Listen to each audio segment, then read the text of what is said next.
بسم اللہ الرحمن الرحیم۔ سلسلہ حج گائیڈ کی پہلی کلاس میں اصطلاحی الفاظ بیان ہوئے۔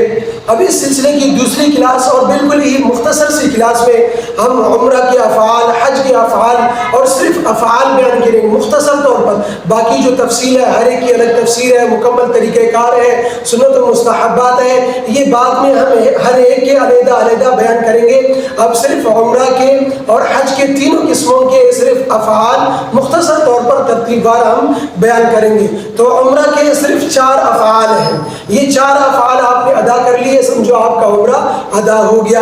نمبر 1 احرام جو کہ فرض ہے، نمبر 2 طواف یہ بھی فرض ہے، نمبر 3 سعی یہ واجب ہے، نمبر 4 سر کے بال منڈانا یا کتروانا یہ بھی واجب ہے۔ یہ 4 افعال آپ نے ادا کر لیے، آپ کا عمرہ ادا ہو گیا۔ عمرہ کرنے والا سر کے بال منڈانے یا کتروانے کے بعد عمرہ کے احرام سے حلال ہو جاتا ہے۔ اب آتے ہیں حج کی طرف۔ حج کی تینوں قسموں، حج افراد، حج قران، حج تمتع، ان تینوں قسموں میں سے حج افراد، اچھا اس کے جو یہ اصطلاحی الفاظ ہیں حج افراد، حج قران، حج تمتع، یہ ان کے معنی میں نے پہلی کلاس میں بیان کر دیے۔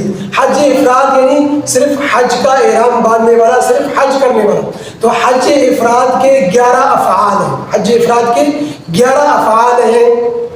نمبر 1 احرام یہ فرض ہے، نمبر 2 طواف قدوم، طواف قدوم یہ سنت ہے، نمبر 3 وقوف عرفہ یہ فرض ہے، نمبر 4 وقوف مزدلفہ یہ واجب ہے، نمبر 5 10 ذی الحجہ کو بڑے شیطان کو کنکریاں مارنا یہ بھی واجب ہے، نمبر 6 قربانی یہ مستحب ہے۔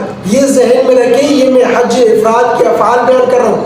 حج افراد میں قربانی مستحب ہے، حج افراد کرنے والے کے لیے قربانی مستحب ہے، یہ ذہن میں رکھیں۔ نمبر 7 سر کے بال منڈوانا یا کتروانا یہ بھی واجب ہے۔ نمبر 8 طواف زیارت یہ فرض ہے۔ نمبر 9 سعی یہ واجب ہے۔ نمبر 10 11 اور 12 ذی الحجہ کو تینوں شیطانوں کو کنکریاں مارنا یہ بھی واجب ہے۔ نمبر 11 طواف وداع، طواف وداع یہ بھی واجب ہے۔ یہ 11 افعال آپ نے ادا کر لیے، آپ کا حج ادا ہو گیا۔